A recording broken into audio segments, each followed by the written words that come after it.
Look at me. முதுகுக்கு பின்னாடி இருக்கிறவன் பேருக்காக விளையாடு, நெஞ்சில் இருக்கிறவன் ஊருக்காக விளையாடு. நீங்க போடுற ஒவ்வொரு கோலும் உங்க கோல் கிடையாது, உங்க டீமோட கோல். உங்களை சப்போர்ட் பண்ற ஆடியன்ஸோட கோல்,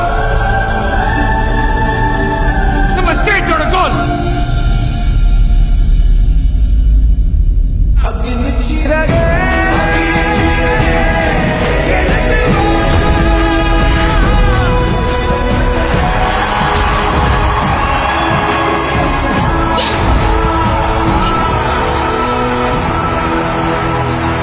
எக்ஸ்ட்ரா டைம் கொடுத்து வந்து அதே இடத்துல நம்ம இன்னும் 3-3 இருக்கோம் அப்படிங்கறதுனால பெனால்டி போய் தான் ஆகணும் இல்லையா? கண்டிப்பாக பெனல்டி ஷூட் அவுட் ரொம்பவே சுவாரஸ்யமா இருக்கும். ரெண்டு அணிகளுக்குமே தலா 5 முறை ஆப்பர்ச்சுனிட்டி கிடைக்கும் போய் கோல் அடிக்கிறதுக்கு. இந்த பெனல்டி ஷூட் அவுட் ஜெயிக்கிறவங்க தான் சாம்பியன்.